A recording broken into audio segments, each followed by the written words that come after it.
Hey, what's going on? I just want to do a live stream or redo on utilitarianism, man.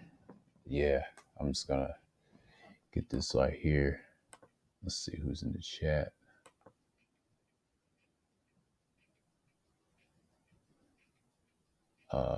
No stream, save. All right, we already in here. What's going on? Let's go. Let's talk about it. Okay, I won't redo this because I did one with Gabe, but my sound kind of choppy. I'm just gonna sound good on this one. Let's see if this works. Okay. Just refresh an idea. Okay, the basic idea of utilitarianism, the greatest happiness of principle. Actions are right in proportion as they tend to promote happiness, wrong as they tend to produce the reverse of happiness. John Stuart Mill. That's what John Stuart Mill wrote. And here's what it says: happiness equals pleasure in absence of pain. Happiness equals pain. Unhappiness equals pain in the absence of pleasure. Happiness is the only thing that has intrinsic value. Pleasure and freedom from pain are the only things desirable as ends. All desirable things are desirable either for the pleasure inherent in themselves, or as a means to proportion of pleasure and the prevention of pain. This is the basic idea of utilitarianism I'm reading. This is from the CSUS EDU individual of this form. This is a link that I got this from. I didn't mention it in the previous utilitarian live stream because I mentioned you the basic daily, the site of philosophybasics.com. That's the one I mentioned, and also mentioned the one with the corporate finance institute of it as well. That's the only thing I mentioned. This one right here I didn't show you. There's more of it. Background on utilitarianism. English philosopher John Stuart Mill, 1806, 1873. Jeremy Bentham, 1748, 1832. That's when he died. Were the leading proponents of what is now called classic utilitarianism. The utilitarians were social reformers. That's what it says right here. They supported suffrage for women and those without property and an abolition of slavery. Utilitarians argue there ought to be reform and not merely punished, although Mill did support capital punishment as a deterrent. Bentham spoke out against cruelty to animals, and Mill was strongly supportive of mediocrity. Proponents have emphasized that utilitarianism was an egalitarian doctrine. Everyone's happiness counts equally. See, that's what it talks about. Got this from BGS and whatever. I'll make the screen bigger. Hold on. Full layout. Yeah. Let's keep it going. That's what it means in the background of utilitarianism. It's kind of like an egalitarian type, certain individual 2.0 space wouldn't matter. Utilitarianism and enlightenment.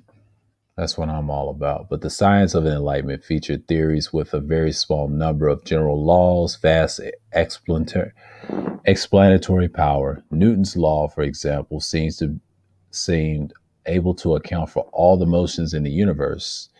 Utilitarianism fit right in. It was an ethical theory compatible with science and featuring a single law, morality with great explanatory power. It was a sort of science of morality.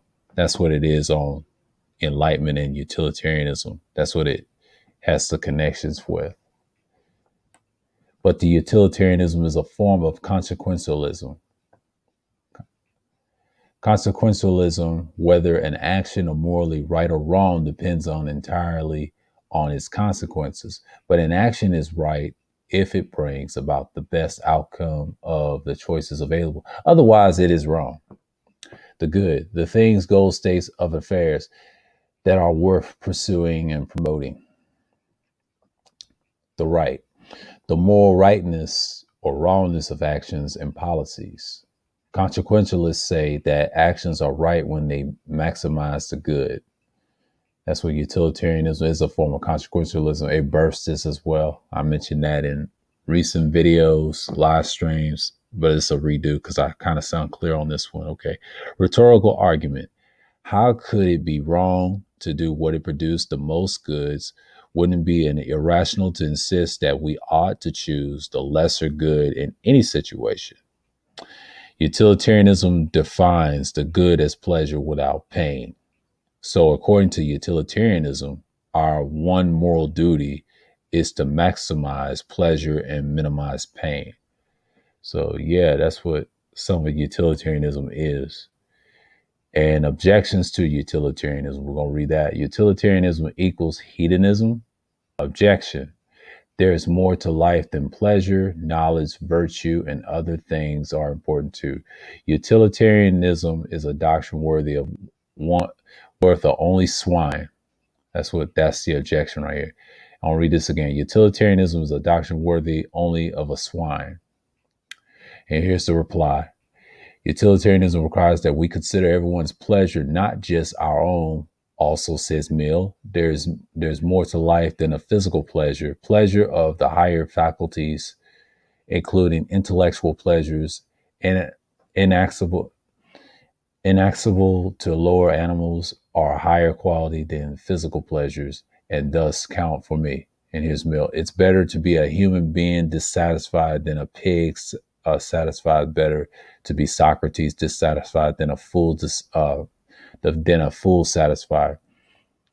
And if the fool or the pig are of at different opinion, it is only because they only know their own side of the question. Yeah. That's a little hedonistic right there. Objections to utilitarianism. Is utilitarianism too demanding? Objection. Utilitarianism implies that we should always act in order to maximize happiness. This is too strict a requirement. It is asking too much of the people to be always motivated and promote the general happiness. Mill's reply, no system of ethics and requires that to solve a motive of all we do shall be feeding the duty. On the contrary, 99 hundredths of all of our actions are done from other motives. And rightly so, that the motive has nothing to do with the morality of an action.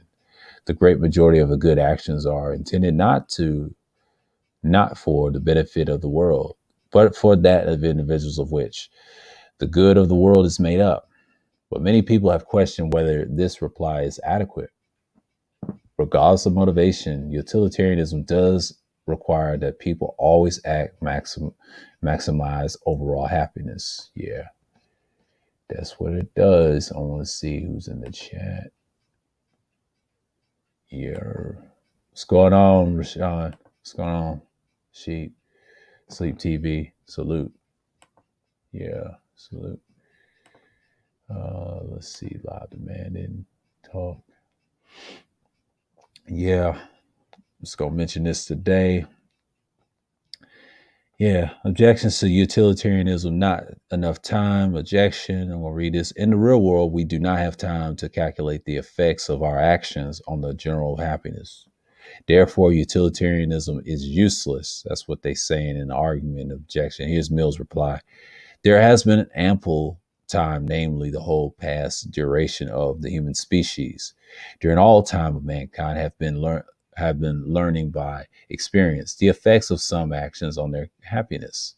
The beliefs which have thus come down are the rules of morality.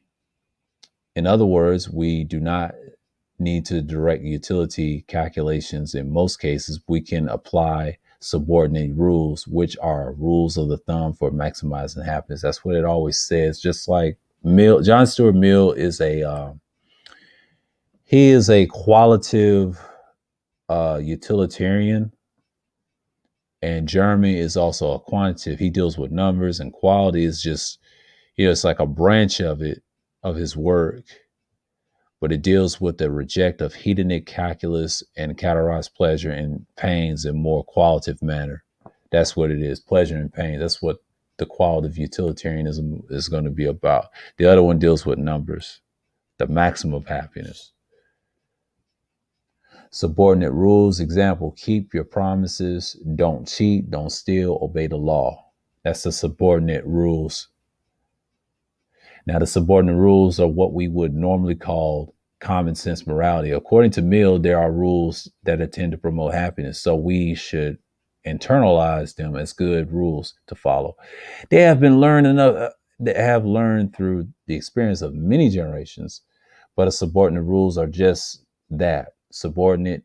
If it is clear that the breaking a subordinate rule would result in much more happiness than following it, then you should break it.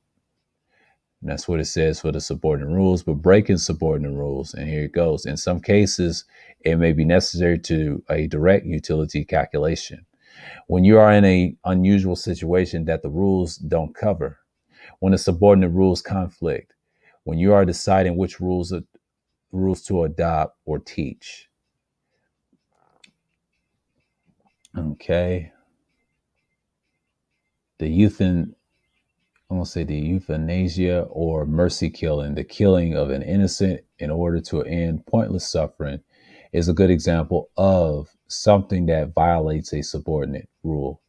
Don't kill innocents, but can be justified on utilitarian grounds to unusual circumstances. Yeah, breaking subordinate rules. So I'm reading from Objections to Utilitarianism, Predicting the Future.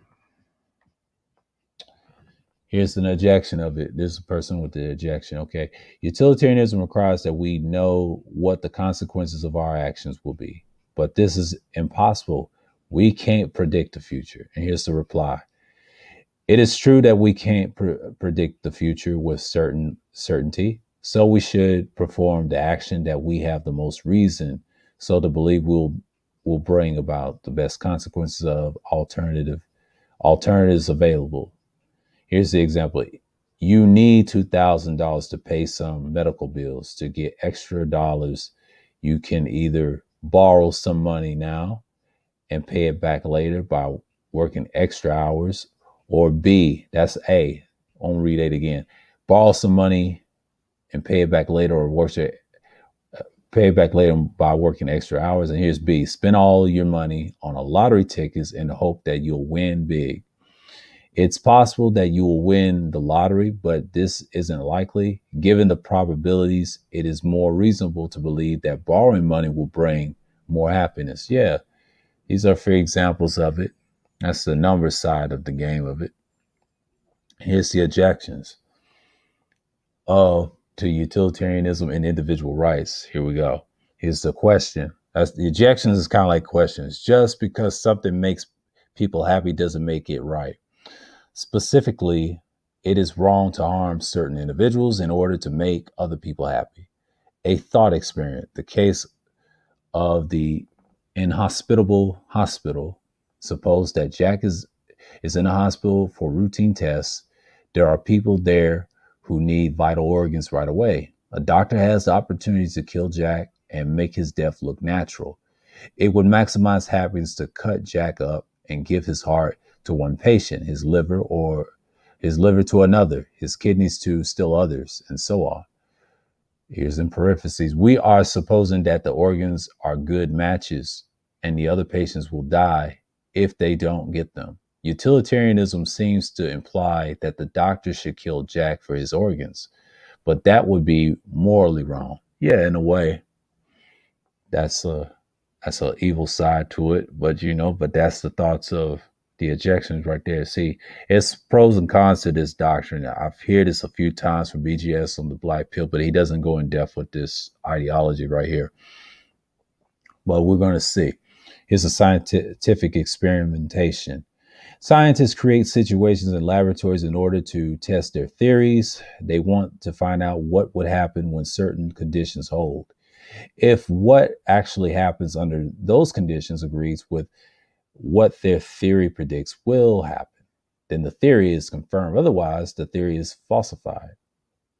A thought experiment is a hypothetical situation that we create in our minds in order to test a philosophical theory. The hypothetical situation should be something that could actually happen. In many cases, it's something that has actually happened or will happen in the future. So that we can test the theory must have an implication about what would be true if the hypothetical situation were real. We can then compare this implication to our own beliefs about the thought of the thought experiment. If the implication of the theory agrees with our own beliefs, then the theory is confirmed to some extent. If it does, it's not, then we must ask ourselves, which is wrong? The theory or my beliefs? It is reasonable to stick with our beliefs until the evidence is against them. Here's an important note. It doesn't matter whether the hypothetical situation is likely to happen. If a theory that has a false implication about something that could happen, then the theory is wrong. On that point, at least. Yeah. This is like the thought experiments of it. Here's the objections to utilitarianism. Again, more examples involving individual rights, exploitation. The ancient Romans used slaves as gladiators, forcing them to fight to the death for entertainment. It is right to force a small number of people to be gladiators if it gives millions of people pleasure. Would it be morally acceptable to pay people to fight to the death? Yeah, you got like that in boxing. It's so true. Ruthlessness. President Truman ordered atomic bombs to be dropped on Hiroshima and Nagasaki, knowing that many thousands of non-combatants would be killed in order to save more lives by ending the war, assuming that the decision did result in a fewer lives lost. Was it morally right? Yeah, that's a form of utilitarianism. It's always in the military, because when you read this, it shows you what it's talking about, and you use plenty of examples. Here's parentalism. Parentalism. Suppose that banging certain kinds of fast food and snack foods would result in millions of people living longer, healthier lives. Would such a ban be morally justified? Yeah, parentalism. Yeah. So yeah, these are examples of ejections of it. Here's the ejections again: utilitarian responses, denial. Examples like the inhospitable hospital often involve in some error of calculation or some failure to take all the consequences into account. For example, what would happen to the ability of that hospital to deliver adequate and health care? Should word get out that the healthy person has been cut up for his or organs? But the example don't always involve mistakes. That's what it says. And here's biting the bullet. If there is no error in calculation, all of the consequences have been taken into account, but there is still discrepancies between what utilitarianism implies, what common sense morality tells us, then such the worse for common sense morality. Common sense morality gives us good rules of the thumb, but they are subordinate to the greatest happiness principle. And here's the doctrine of negative responsibility. We are responsible for foreseeable consequences of the choices we make. That's number one. And number two, sometimes we choose act and sometimes we choose not to. Either way, we are making a choice that has consequences. That's number two. Number three, therefore, we are just as responsible for foreseeable consequences that we fail to prevent as for those that we bring about directly. This means that I didn't do it. It is not necessarily a good defense. The best defense is I couldn't have prevented it. Exactly. Here's the negative responsibility. Hostile dilemma thought experiment. Terrorists are holding you and 50 other people as hostages inside a building. The only exit has been blocked. The three of the hostages have been strapped to the door and attached to explosives. The terrorist lead offers you a choice. Here's the first two choices. Either you can activate a detonator that will blow up the exit and killing the three hostages strapped to it by allowing the others to escape, or here's the second one. You can decline and the terrorists will kill everyone.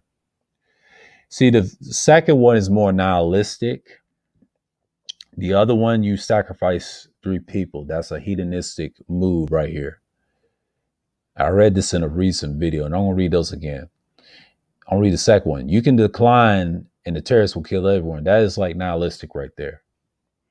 You can can activate a detonator that will blow up the exit, but killing 3 hostages strapped to it, but allowing the others to escape. Or I will take the first choice, a sacrifice. That is a utilitarian thought, but you believe and have a good reason to believe that a terrorist leader is sincere. What should you do? Some people would argue that. That's what they will argue. And here's the argument.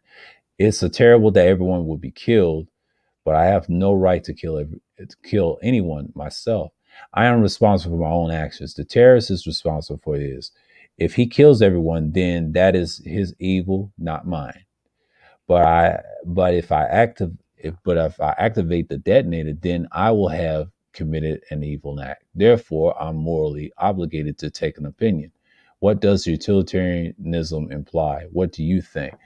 Well, me, and the question says right here, both of them sounds bad, but if you're trying to kill a terrorist off, and sacrifice 3 people, that's a form of utilitarianism, but it's a good argument, good questions of it. I talked about rule utilitarianism before in previous streams and like that, and I got the basic philosophies on philosophy basics on. I can use a screen share. I'll keep this utilitarianism up share for now. I'm skimming through. Okay, rule utilitarianism is an option for those who believe that are an absolute prohibitions.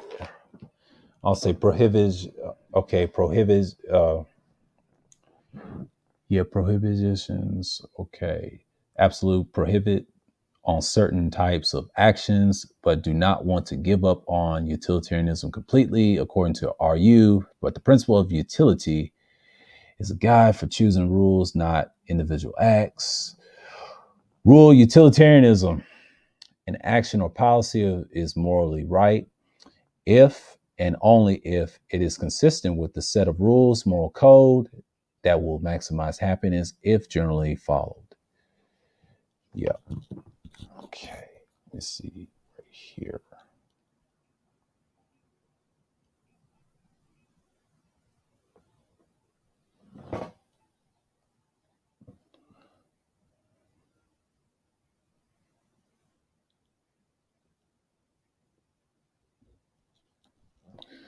Yep. And I'll say at the first RU seems to be good response to make, and in the face of the involuntary organ donor we just read above, okay, case and other similar cases, it seems less plausible. Though when we consider cases where there is an action that would result in dramatically greater utility than would result from the following rule. For example, imagine a case involving 1 million hostages instead of 50. In cases like this, RU strikes many as irrational rule worship. It requires us to follow the rules, even when doing so defeats the purpose of having them. Yep, that's rule utilitarianism. There's a group exercise.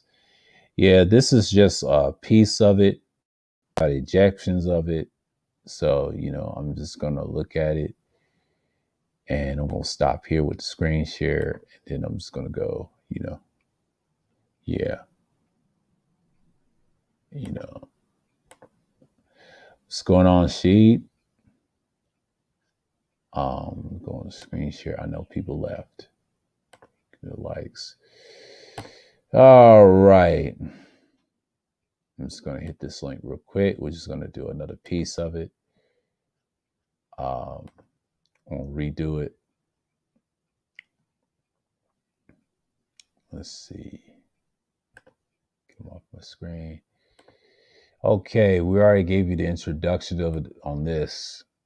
And yeah, it's a form of consequentialism. We talked about this. The virtue ethics, which chooses character. We're going to look at this for a minute, because I think we're just going to look at this for a minute. I don't see what the chat's talking about. Okay, yeah, I got 2 likes. Yeah, I'm just going to break these down, man. Virtue ethics, virtue theory, an approach of ethics. I mentioned deontology, consequentialism, monism, classic formalization. Yeah. Aristotle was made by feminist writers, Annette Bayer. Yeah. Plato's and all that. It's got utilitarianism, Western philosophy. Okay. We're going to skim through that. Let's get to the main topic. Okay. We already read the history of utilitarianism on this video. And we already did a piece on Epicureanism of the followers of the Greek philosopher Epicurus. It can be argued that David Hume and Edmund Burke were proto-utilitarians. That's what we say. And here's Jeremy Bentham found pain and pleasure to be only intrinsic value in the world, but then he derived the rule utility. He created rule utilitarianism. That's by Jeremy Bentham. He brings the rule side of it. The other one is qualitative. That's John Stuart Mill and his father, James Mill, or Jim Mill, but his son, John Stuart Mill, who was educated from young according to Bentham's principles. In his famous 1861 short work, Utilitarianism, both named the movement and redefined Bentham's principles. Mill argued that the cultural, intellectual, and spiritual pleasures are greater value than mere physical pleasure, as valued by a competent judge, which, according to Mill, is anyone who has experienced both the lower pleasures and the higher. And in his essays, that's what they talk about. In his essays, Liberty, utilitarianism requires that any political arrangements satisfy the liberty principle or harm principle, according to which only purpose of which power can be rightfully exercised over any member of a civilized community against his will, is to prevent harm to others, and cornerstone of the principles of liberalism and libertarianism. Some Marxist philosophers have also used these principles as arguments for socialism. The classic utilitarianism of Bentham and Mill influenced many other moral philosophers in the development of many different types of consequentialism. That's what it did.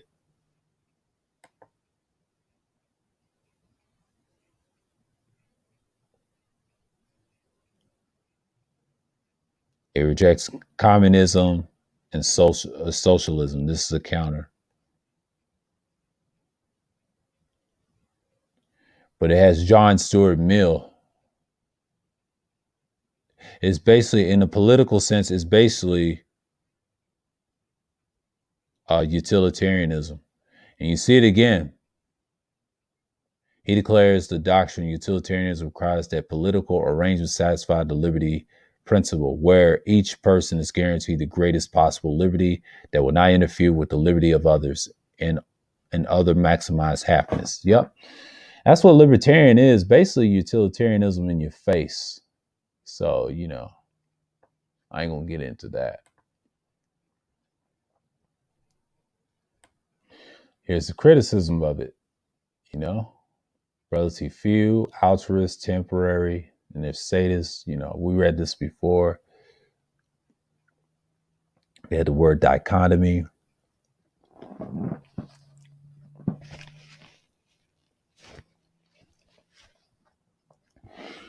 We already read the types of utilitarianism. ACT, case, two-level utilitarianism.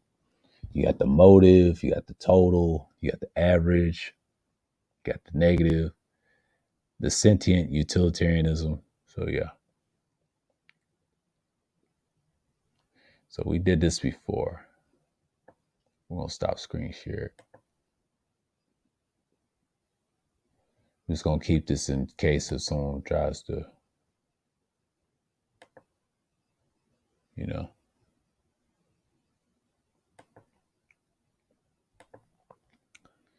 me see.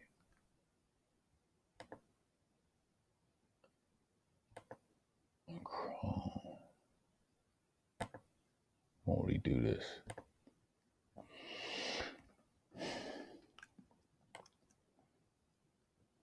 Yeah, that's the topic.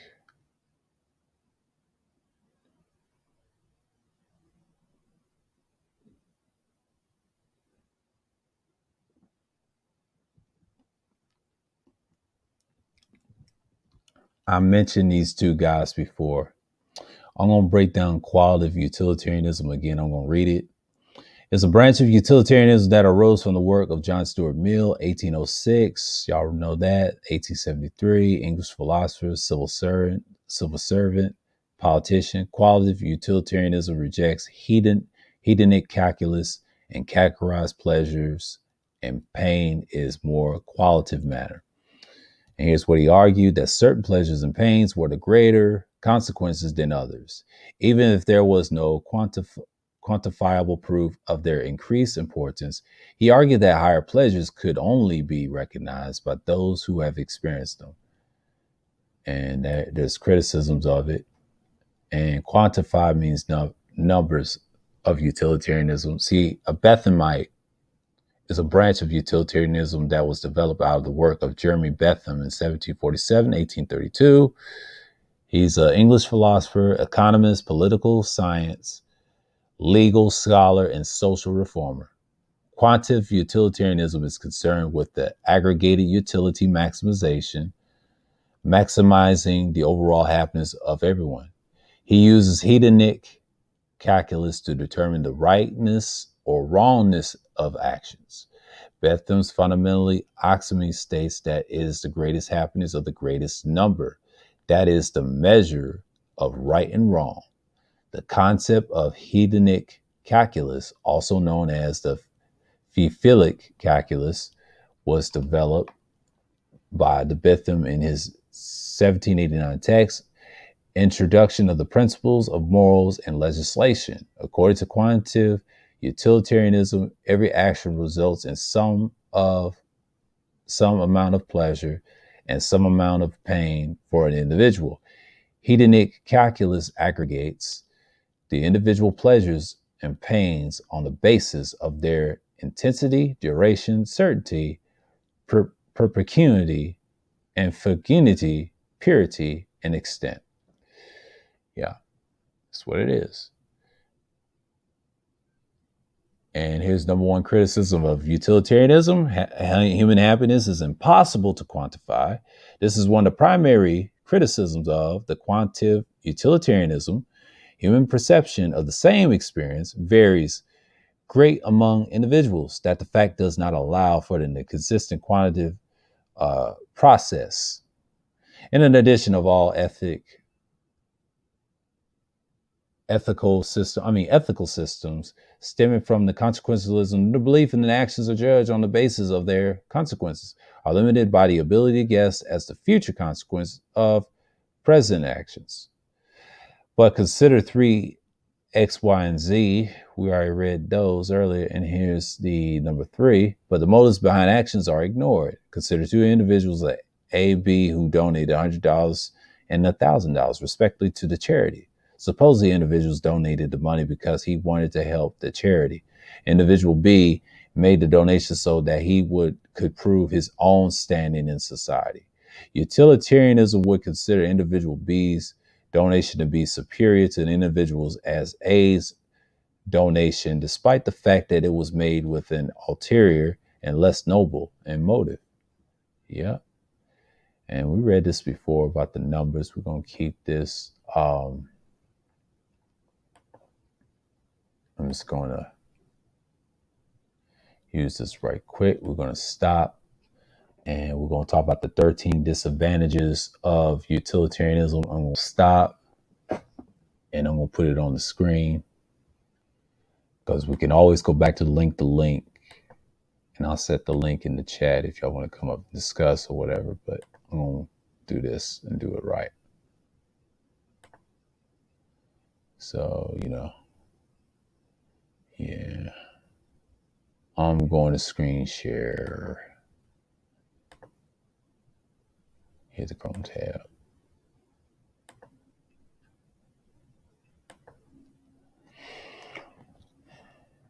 Let's see who's in the chat.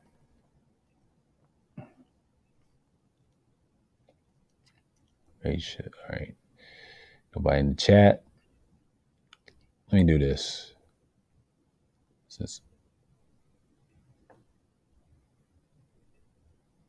Yeah.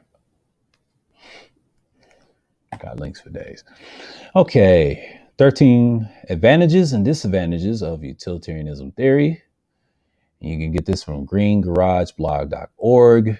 That's the link that I got. And then the other one is Corporate Financial Institute. I just read.com. We had this discussion before, philosophybasics.com link. Also got the one with the csus.edu. And it talks about utilitarianism. We'll discuss that. But these advantages, in a black pill sense, it will work, but the society's got to die and the elite, and it just shows you right here. I'm going to read it off. So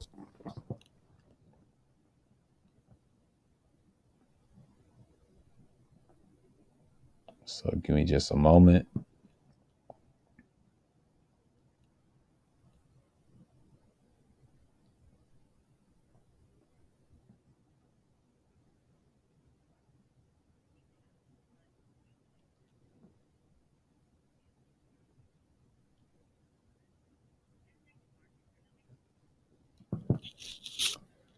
Okay.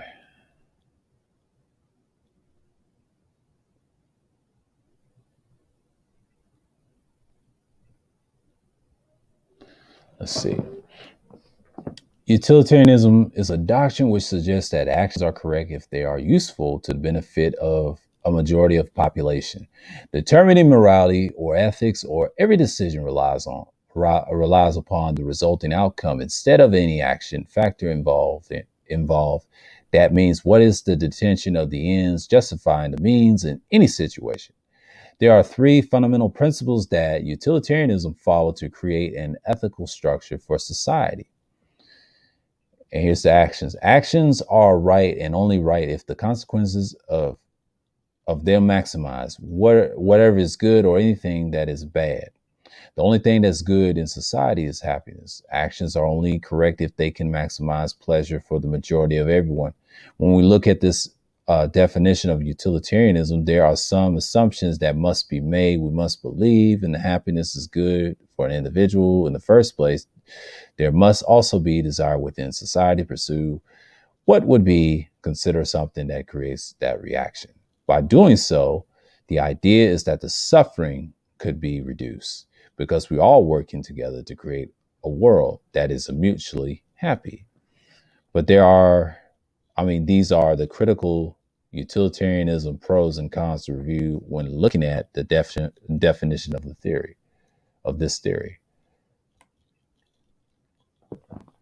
And they got them listed. We already know, I read this before. I'll say it again. List of the pros. We get the focus on happiness of society. And they said there's a reason why utilitarianism is a popular theory is due to the fact that it puts happiness as a central reason for our existence. When we look at societies around the world today, it is clear that people are not experiencing this emotion. People tend to feel happier when they have access to more financial resources. They also tend to experience this more often when a fewer worries about the future employment. In a world where utilitarianism is a primary emphasis of each action, we could reduce unemployment rates, improve household incomes, because we would be looking at the effects instead of the process for the results. That's what number one said. That's a pro. And here's another pro. How many pros are there? 7. There's 7 pros to this. There's only 6 cons on the other side. It teaches us,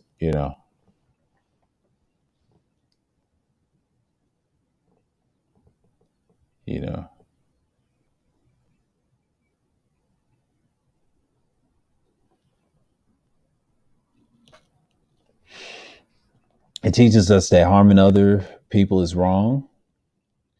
Anyone can define personal moral definition, then argue for it with the rest of their community. What utilitarianism teaches is that our definition of morality and ethics come from a community-based perspective instead of an individual outlook. There may be choices that makes us happy as an individual, but if it doesn't help others, then this theory says it. That is an incorrect choice, but it shows us that harming others for the sake of our personal benefit is not helpful for each other. That's number 2. What it says, utilitarianism is an easy theory to implement. There's only one process focused upon implementing a society that functions from the foundations of utilitarianism. Happiness, all we need to do is to make this theory to work, is to get together in the majority group. Then the work to determine what the positive or negative effects of each choices would be. This decision-making process is something that we will all do from our first days of childhood. Incorporating it into a group of theory, it's a natural step forward. Okay. And here's number 4. It is a secular system that focuses on humanity. One of the most significant struggles humanity faces when looking at life from a societal perspective is our vision of spirituality.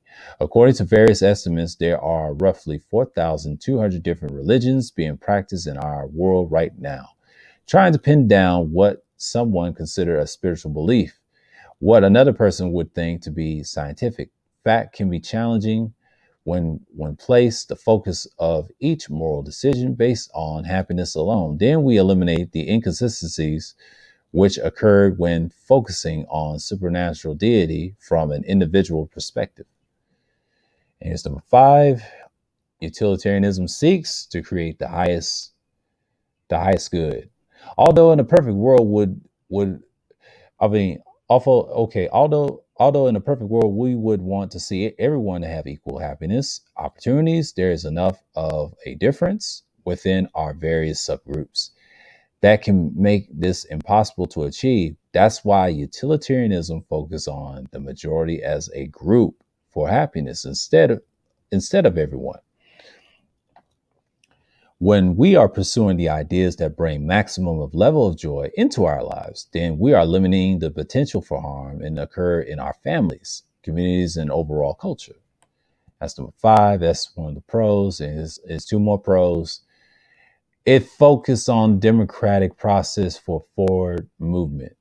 In typical democracy, the passage of legislation or election of representative occurs when there is 50% plus 1 vote majority. We use the structure because it's seen as being the fairest solution to balance the differing interests and that everyone has for their lives. All modern governing structures which feature democratic principles used to this philosophy. That means we're already using this principle of this theory to create happiness in our lives. Now we just need to take the next step forward to apply it to the outside world. Yeah, that's one of the pros, as I mentioned. We get to focus on the objective universal solution. The reason why utilitarianism offers such a promise as a societal approach is because it incorporates universal ethics. In an objective manner, we can accurately measure the positive and negative consequences of each action we decide to take as a group. It is a process which allows you to create an independent way of determining what is right and wrong from a moral or ethical perspective. But these principles apply across the board in all races, in all human societies. Okay. List of cons. Number 1, we do not consider any other element besides happiness. Utilitarianism, con number 1, only focus on the majority of happiness as a way to determine ethics and morality. It is essential that we remember there are other items of value to consider when looking at the overall experience of what it means to be human.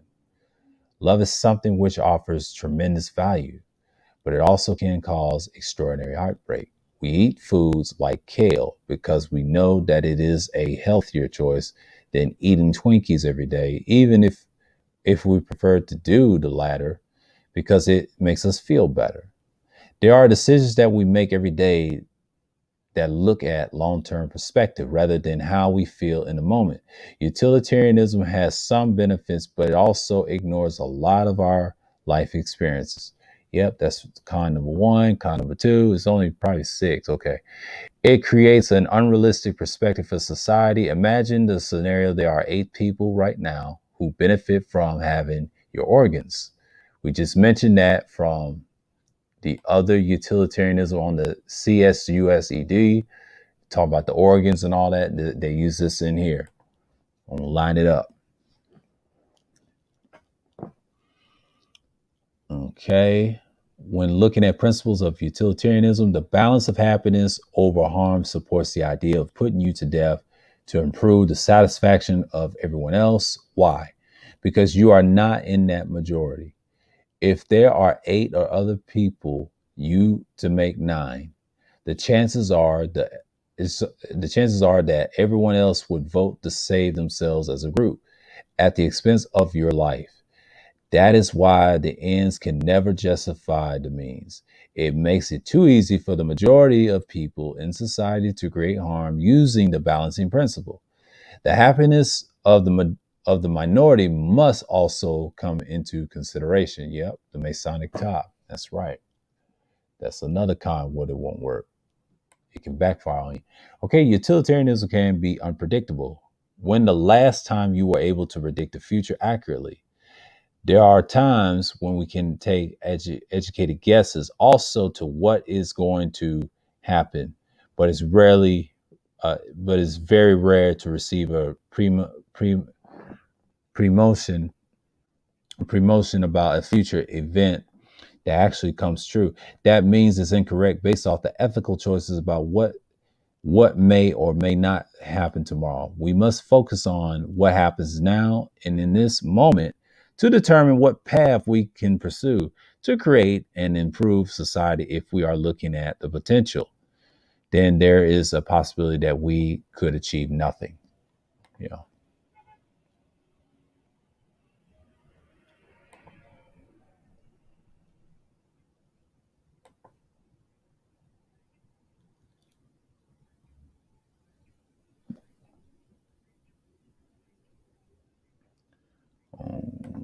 Categorize this as education.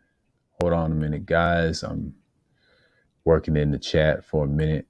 I'll be back on it. Okay. Let's read this again. Okay. It's unpredictable. Okay. Utilitarian, we just read unpredictable. Okay. What's the last one? It's only 6 cons. I agree with the statement and the pros we already know or just read for a reminder. Okay. Here's number 4. It also relies on people making consistent decisions. If there's one thing that humans are good at doing, it is changing their mind. You cannot trust anyone to ask for the greater good if the majority decides to get rid of all the other structures which support societal health and wellness. The average person will act selfishly whenever they are faced with a difficult decision, no matter what their upbringing or spirituality happens to be. Why do people follow religions in the first place? The goal of being saved isn't to initial help anyone else to find some level of eternal salvation. It is also create a life insurance policy for an unpredictable future, because that is what offers a comfort to the soul. This process would happen immediately if society shifted to utilitarianism. Yep, it's a difficult ideology. It's a difficult concept because a lot of people have to invest in happiness and be numb to it. Kind of like a libertarian. That society would never work because it's always going to be an issue with the top. Every person has a different definition of happiness. Although we can find common ground on specific things, it is virtually impossible to see two people with clone perspectives about the world today. Humans are complex beings, facts, which they are. What makes one person can make another individual feel bored or out of touch with their life. That means we are faced with 2 choices. We could either find common ground within our experiences to compromise on the definition of happiness, or allowing the description of the majority to exist. That is number 5. Relies on multiple definitions of happiness. Yes, and here's number 6, the critical one. It creates a potential for the majority to rule through tyranny. People who have self-identified as being an evangelical in the United States do not support the idea of same-gender marriage at the level of 67%, although younger evangelicals support the idea as a majority at 53%. The significant population of older adults skews the overall percentages, now imaging that laws were being created based on the concept of utilitarianism. In this population group, if you identify as a LGBTQIA plus individual in this society, you would be unable to get married. There would be nothing you could do about it. There's nothing you can do about it, either until enough people were swayed to come over to your position. Facts. Just because the majority of the population believes something is right does not make it the ethical choice. That thought process kept women from voting for centuries, permitted slavery to exist, although for child trafficking and exploitation still today. Many more activities that harm others in some way. That is why happiness cannot be permitted to be the foundation of societal pursuits. Sometimes the correct choice is not the popular choice. It's not the popular choice. And here's the response. You already checked Brandon out if you haven't already. Has a BA from the University of Texas, Austin. He's a seasoned writer who has written over hundreds of articles, which has been, I mentioned this before, on greengarage.org to get this information. And here's the thing. Only the pros and cons of utilitarianism shows us that there is time and place where these principles offer potential benefit to society. The issue here is that the advantages cannot balance out the likelihood of harm that would exist at the end of the day. It does not take into account how people in the minority position and factor into that society. They are either forced to pretend to be happy or allow themselves to be exploited for the greater good. I like how they did that. Yeah. I mentioned these cons as a refreshment. This is a redo of utilitarianism. I sound choppy on the other video. I just want to drop this again. Another black pill talk. Yeah. I just want to keep this in mind. I'll bust some heads on this one.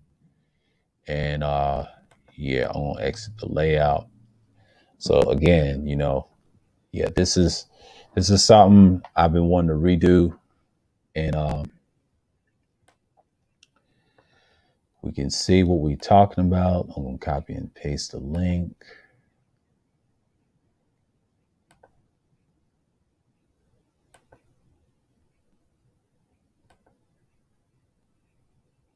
And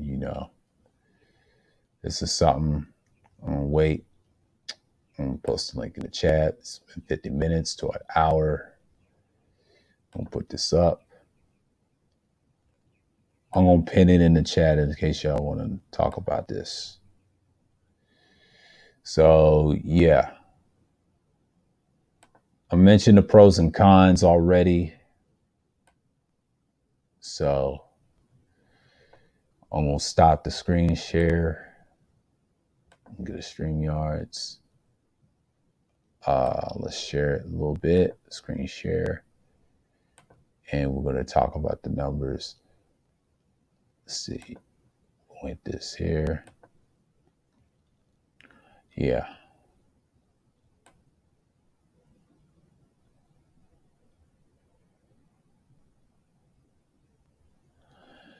Yep.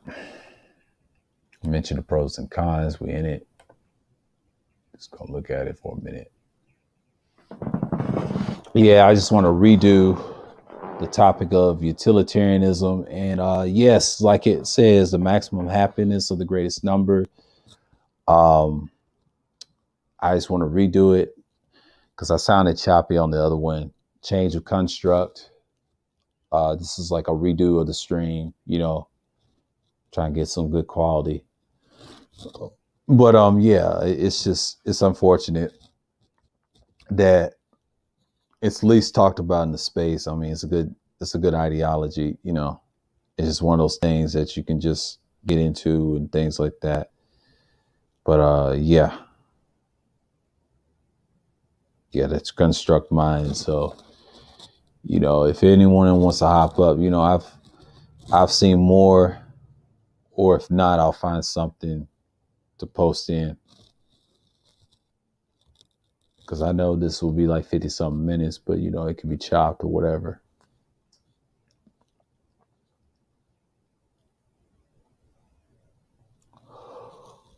Oh shit. Let's see what's going on here.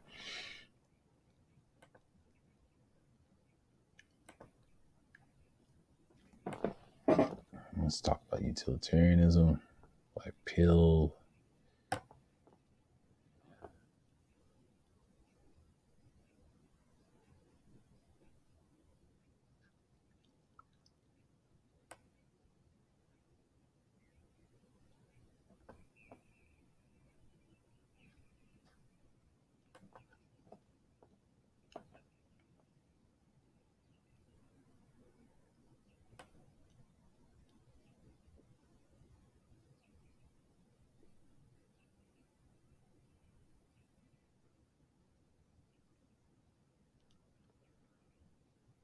Yeah. Yeah, I just read it. I just want to redo it and sound good because I don't know who's going to come up.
Yeah.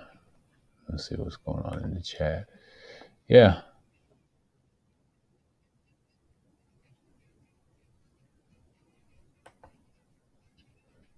Okay.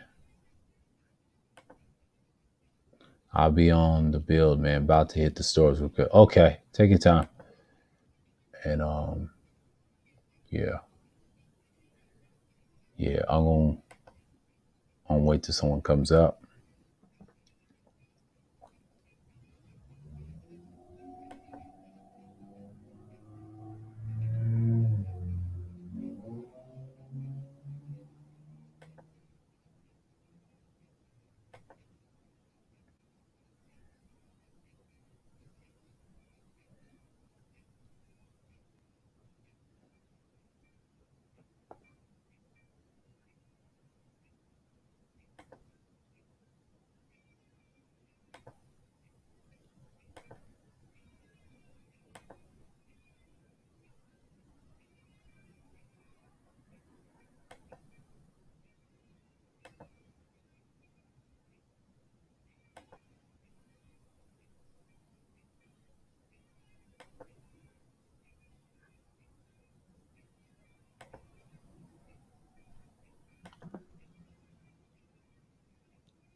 Yeah, man, that's what we're talking about in the utilitarianism. I just want to just make some peace.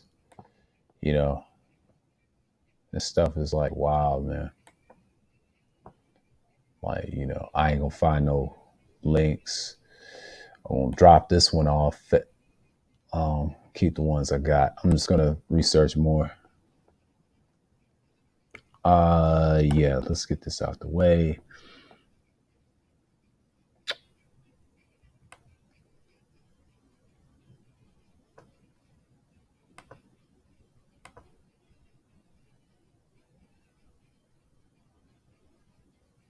Yeah.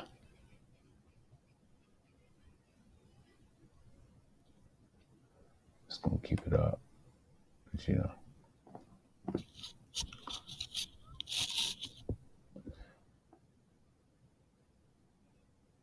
Okay. Okay, I'll be back, y'all.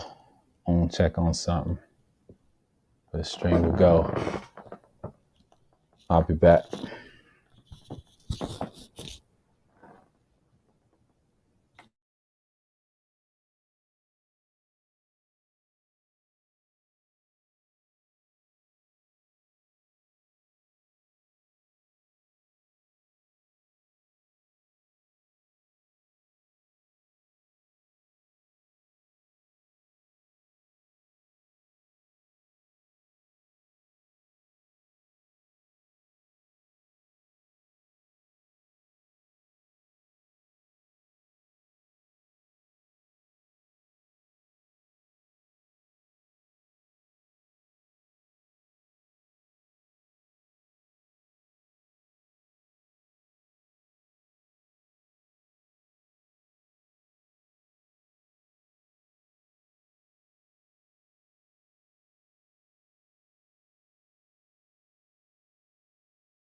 All right, I'm back. See what's going on up here. I'm gonna stop the screen share for a minute. Yeah, we're gonna get a screen share on it. I'll probably research some more. Shit. Let's see. Let's look at websites right here. Share it. Okay. I want to ask why they ask this is bad. Perhaps the greatest difficulty with utilitarianism is that it fails to take into account consideration of justice. We can imagine an instance where a certain course of actions would produce great benefits for society, but they would be clearly unjust. Yeah, that's some criticisms of it. Here's the approach. I want to see this link for a minute, if I want to keep it or not. And good over harms. Ooh, this is a lot.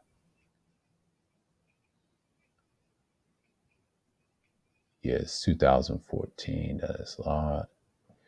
Yeah, that's from a college perspective, Santa Clara University. Y'all can look at that. 3 principles of utilitarianism, and here it is. Pleasure or happiness is one thing that truly has intrinsic value. We just read from each links I posted in this live stream. Actions are rightful as right insofar as they promote happiness, wrong insofar as they produce unhappiness. But everyone's happiness counts equally. That's talk about quantitative utilitarianism. So right up in here. And John Stuart Mill is a little different, deals with pain and pleasure. So yeah, it's an extreme side, you know.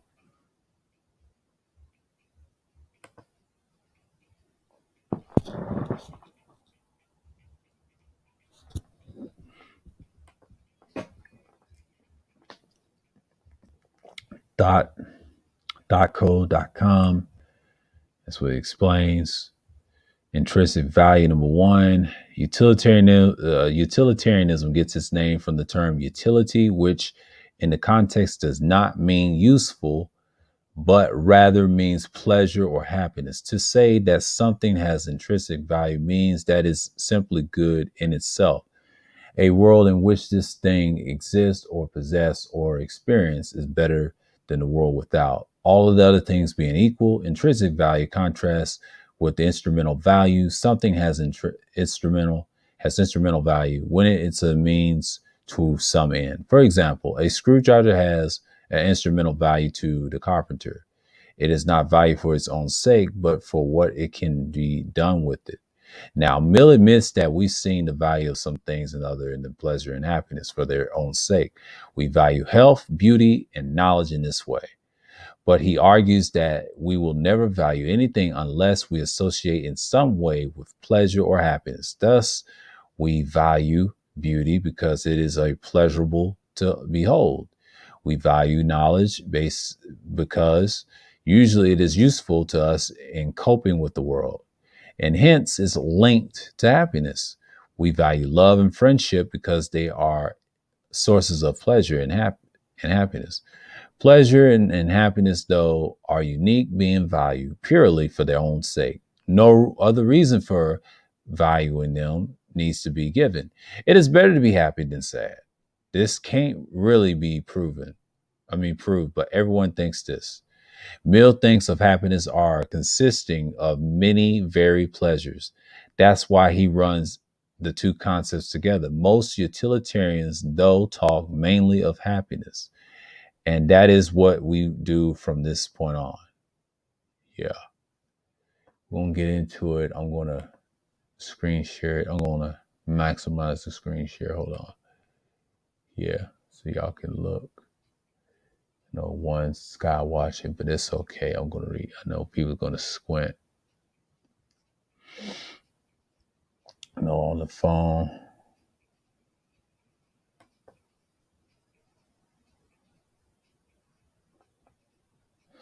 And the actions are and so forth. The promote happiness wrong and so forth as they produce unhappiness. The principle is controversial and it makes utilitarianism a form of consequentialism since it says that the morality of any action is decided by its consequences. The more happiness is produced among those affected by the action, the better the action is. So all things being equal, giving present to the whole gang of children is better than giving a present to just one. Similarly, saving 2 lives is better than saving 1 life. That can be quite sensible, but the principle is controversial because many people would say that we decide that the morality of any action is the motive behind it. They would say, for instance, that if you give $1,000 to Clary, here's that $1,000 saying again about it, because you want to look good to the voters in the election. Your action is not so deserving of praises as if you gave $50 to charity, motivated by compassion or a sense of duty. Yeah, that was mentioned again in recent links. Everyone's happiness counts equally. This may strike you as rather obvious moral principle, but when it was put forth by Betham in form, everyone puts the count for one, no one for more than one. It was quite radical 200 years ago. It was 200 years ago. It was commonly held view that some lives and the happiness contained were simply more important than the value than others. For example, the lives of enslavers were more important than enslaved people. The well-being of a king was more important than that of a peasant. So in Betham's time, this principle of equality was decidedly progressive. It lay behind calls on the government to pass policies that would benefit all equally, not just the ruling elite. It is also the reason why utilitarianism is very far removed from any kind of egoism. But the doctrine does not say that you should strive to maximize your own happiness. Rather, your happiness is just that one of person and carries no special weight. Utilitarians, like the Australian philosopher Peter Singer, He's another one. This idea of treating everyone equally very seriously. Singer argues that we have the same obligations to help needy strangers is far off places as we have to help those closeted to ourselves. Critics think that this makes utilitarianism unrealistic and too demanding. But in utilitarianism, Mill attempts to answer this criticism by arguing that the general happiness is best served by each person focused on primarily on themselves and thus those around them. Bentham's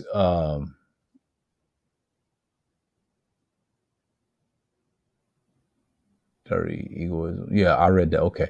Bentham's committed equality was radical in another way. To most morally philosophers before him had held that human beings have no particular obligations to animals since animals can't reason or talk. They lack free will. But in Bentham's view, this is irrelevant. What matters if whether an animal is capable of feeling pleasure or pain? He doesn't say that we should treat animals as if they were human. But he looks at things that the world is a better place if there is more pleasure, less suffering among the animals as well as among us. So we should at least avoid causing animals unnecessary suffering. Yeah, this is like a little article. I'm not gonna keep it. It's about utilitarianism, and I'm just up here.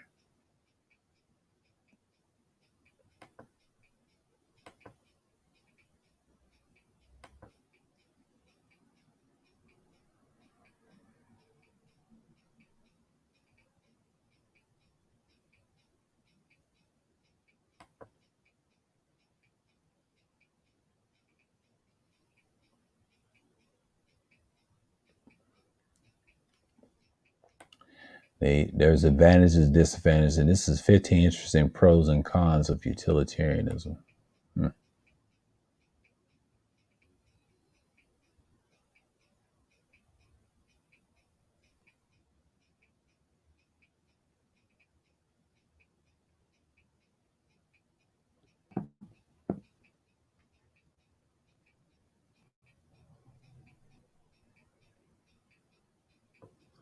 Yeah, it's more links. Yeah, man. I mean, some people are against it in a black pill sense. You know, Batman, they mentioned him a few times.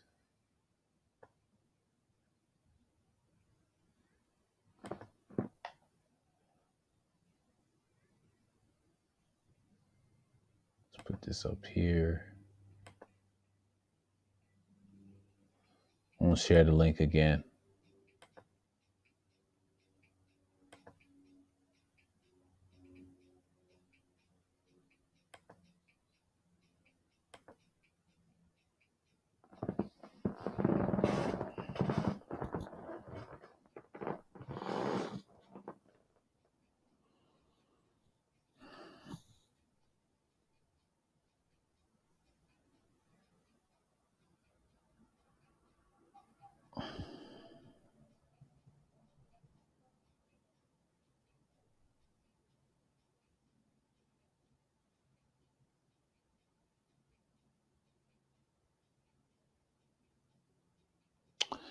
Yeah.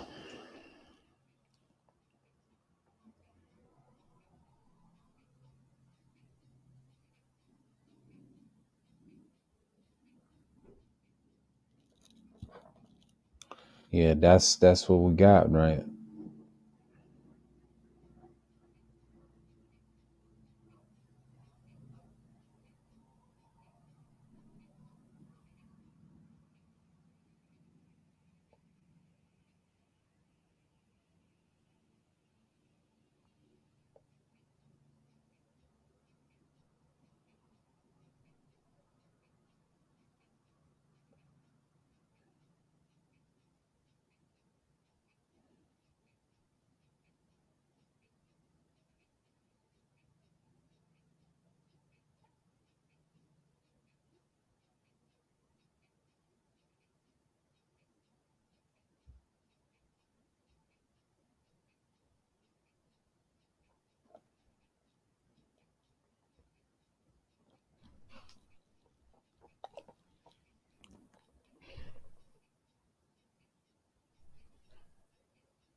Yeah, I just put this on. Let's see what's going on. So the Brain Trust is interviewed in BGS. How terrific.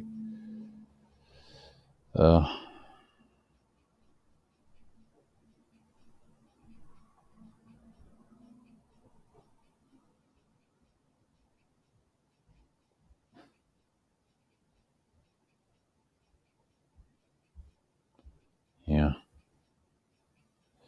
I don't see people trying to interview him like that, but you know, the Brain Trust is washed. I said what I said. I mean, these dudes is weak.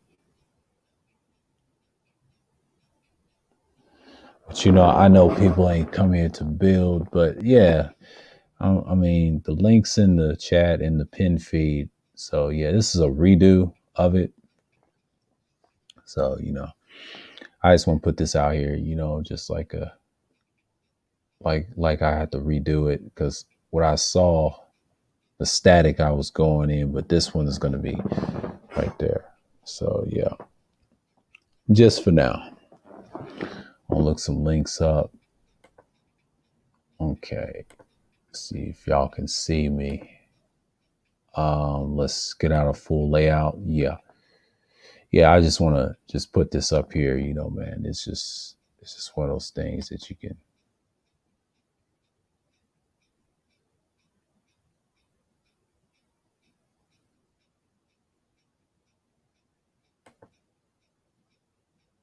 Yeah.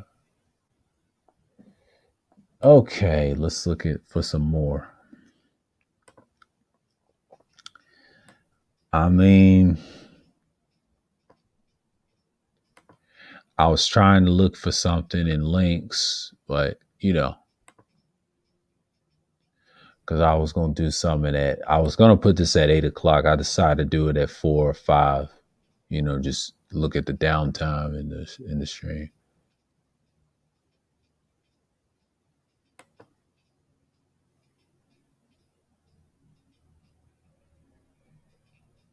I won't stop the screen share because I know people is probably bored. But you know, nobody wants to talk about it, but that's a good thing, you know. Yeah, I dropped the link in case you want to come up. I'm not gonna drop 1,000 links. It's not what I do, you know. Always pin them. Short dictionary.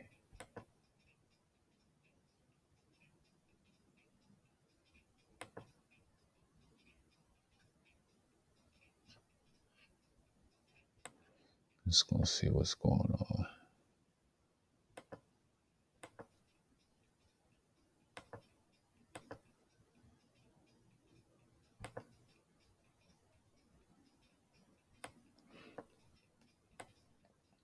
Okay, what is a utilitarian person? Is someone who supports the belief that actions should be chosen based on what is caused the most pleasure for the most people. An example, utilitarian is a person who will give up personal needs for the majorities for the majorities. Okay, it's a noun.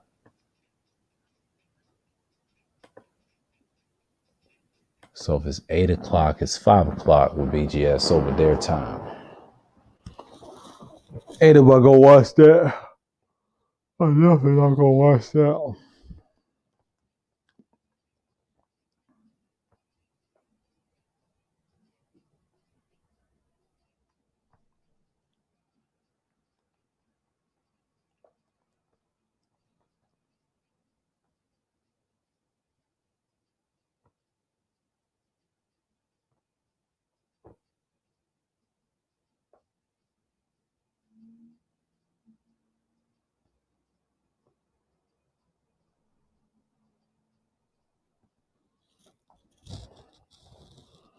Oh, about to doze off. Ooh, let me quit.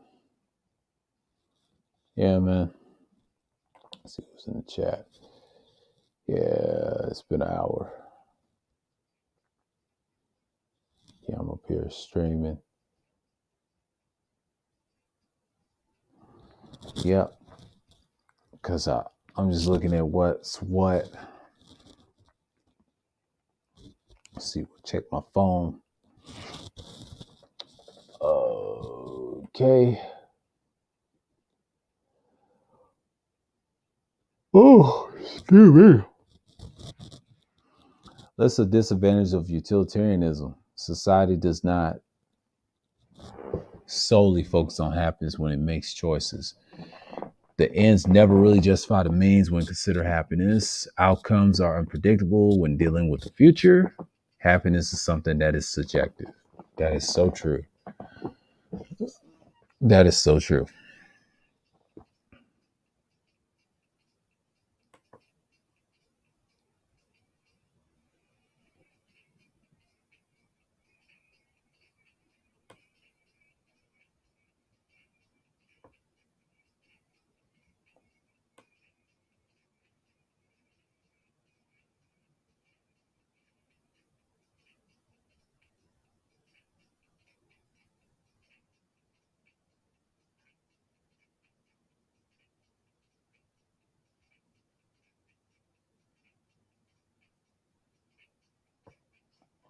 You got that from the BA guy.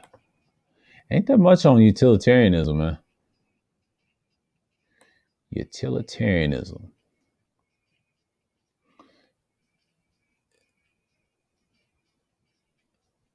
Yep. We're going to stop it right here. So, I'm just going to knock this off. Yeah. So anyway, it's just a redo of what's to come, I mean, it's just like,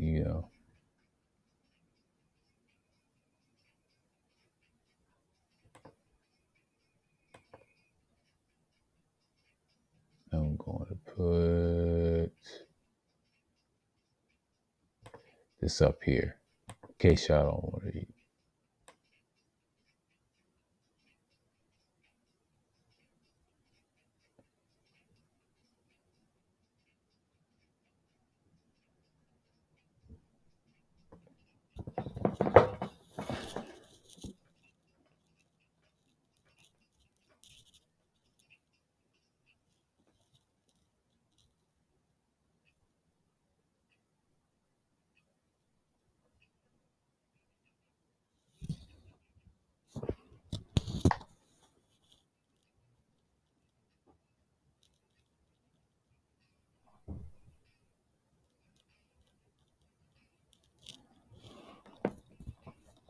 Yeah,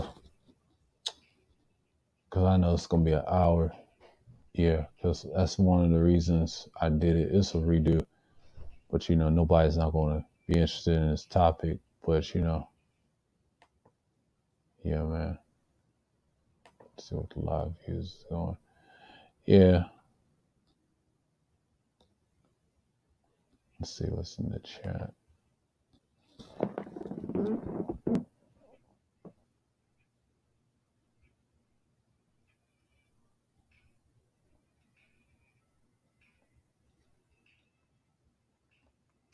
But yeah, I'm just gonna I'm just gonna leave it up a few minutes. I'll say 15 more minutes. We'll see what's going on. My stats. Check my YouTube out.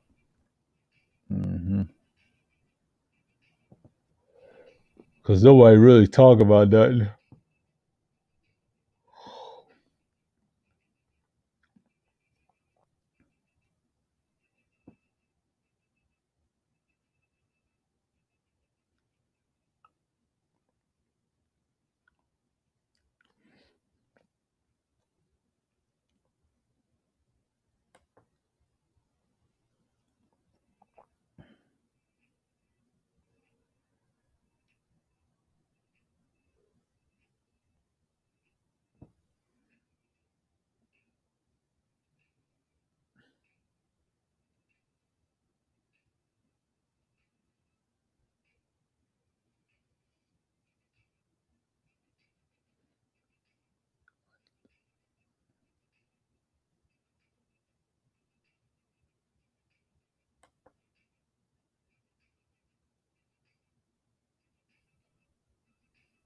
Yep.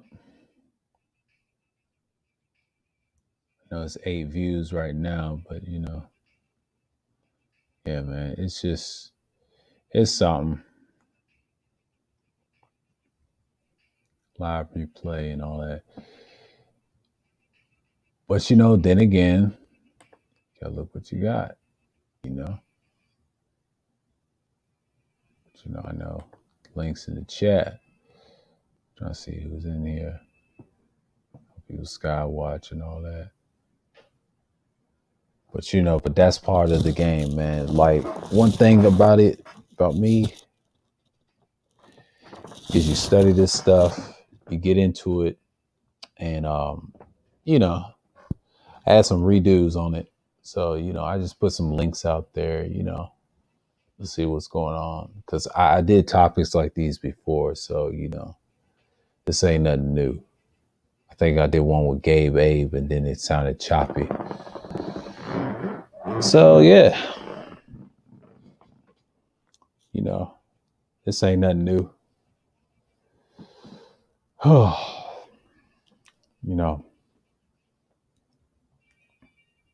Let's see what's going on over here.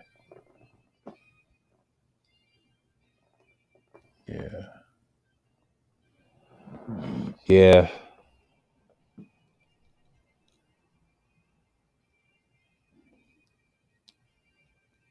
I think Kuda was in an accident, man. It's awful. But man, it's just, it's gonna get up in there, I don't think nobody's live streaming it, they,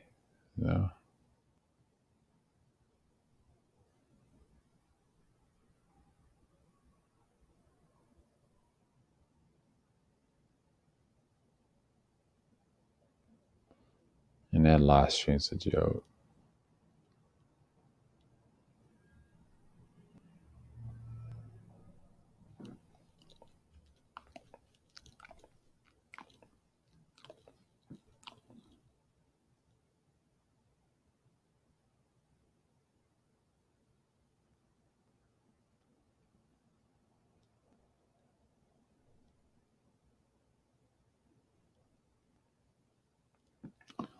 Yeah. Yeah. I know it's an hour. Yeah. I want to see something about it. I think people look at this topic, and I done this before. I want to check my channel out for a minute. Because, I have my moments. Yeah, I just put this out here. Just throw something up. I'm trying to redo based off the sound quality I've had. I'm gonna keep the original one. Might have to come with another angle on this, but we'll see. Dating a broken record.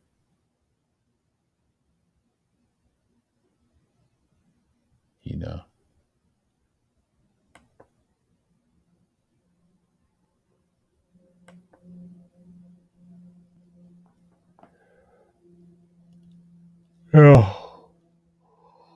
Oh my God, man. A little drained, but I'm cool. I'm fighting through the pain. Pain, no game. Yeah, get my mind right. Let's see. It's live videos.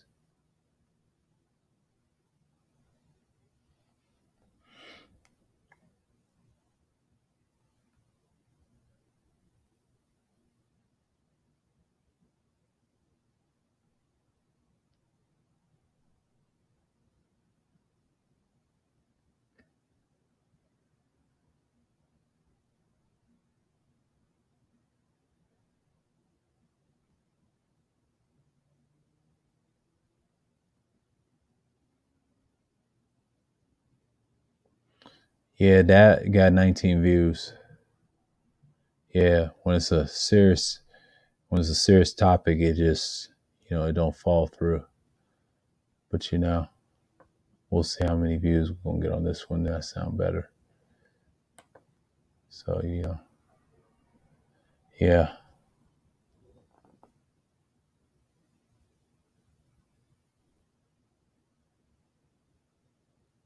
But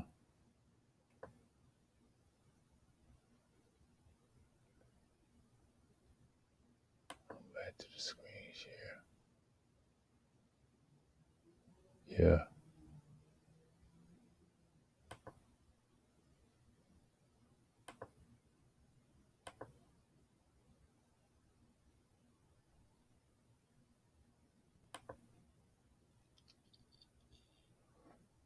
Yeah. Yeah. I know people left in the chat. So, yeah, I may shut it down. Hold on. Yeah, that's all I'm going to say on this one. Yeah, ain't that much views on this one. So, yeah, I might do